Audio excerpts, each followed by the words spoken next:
So as some people know, I work at the College of Medicine and in the simulation lab when I'm not teaching in the studio. And one of the jobs I love doing up there is doing moulage for either smaller events or for the mass casualty events. Do a little demonstration here today. I did a case this morning, a diabetic case where there's a cut on the foot.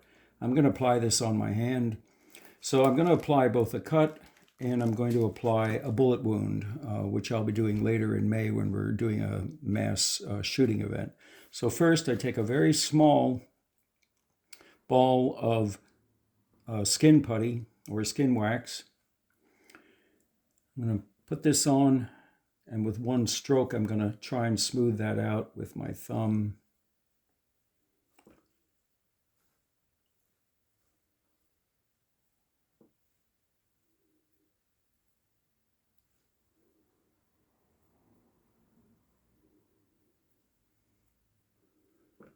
Try to get as much of the gradation of the edges out there as possible.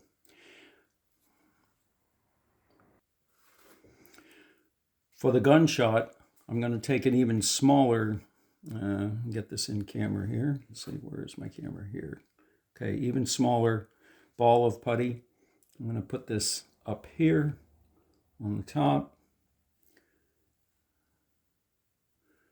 And so again, the diameter of this is going to depend on what kind of size bullet wound I want to create. So that's that step. I'm going to pause. For the next step, I'm going to take liquid latex and I'm going to dab it on top. This initially goes on in this cream color and it will dry clear. This is to kind of seal the wax and make it more durable.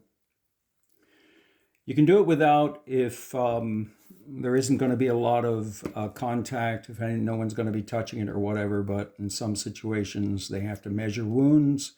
And this is going to really seal it in pretty well. You have to be careful, this stuff dries fast, so you want to do quick dabs.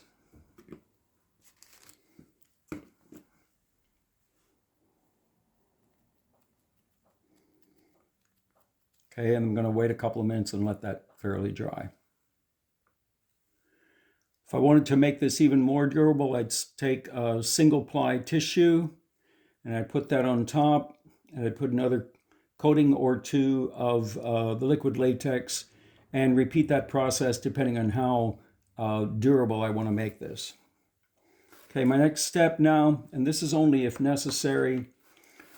As I look at this, the skin tone is really pretty matching. I can't really tell that the wax is on there, but I would take a matching skin tone, and again with a dabbing,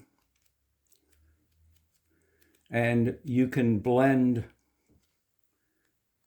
that edge and match it perfectly with the skin. I have all different skin tones and all different ethnicity of skin color to do this, depending on which actors I'm working with.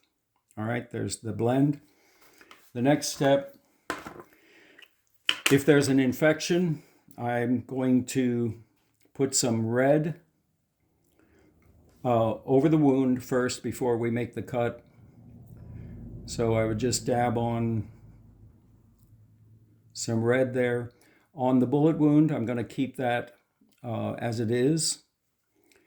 And you have to be very careful to dab, not to wipe, because if you wipe, you're going to bring up the edges of your silicone and you'll have to start over. Just dabbing, dabbing, dabbing. Okay. The next step is to actually make the cut. I'm using this red paste makeup to lay a channel of red into the base of the cut. And I will also do that for the bullet wound. So I'm using a toothpick, I'm coating it, And now I'm going to actually make the cut here. There's the cut. I'm going to make sure there's red in the base of that. Now, for the bullet wound, I have different sizes of dowel that I use for different size bullet wounds, but I'm just going to be using the tip of one of my makeup pencils here. So here's my bullet wound. Press that in. And so we're getting a nice indentation there. And if I want to rough that up to make it look like it's not a neat bullet wound, I can pull out the edges here a little bit. All right, so now we have the channels for our cut and for our bullet wound. And for the final thing, I'm going to take, this is blood gel. It's almost a Vaseline consistency. And I'm going to put blood gel in the channel. I'm going to put some in the bullet wound.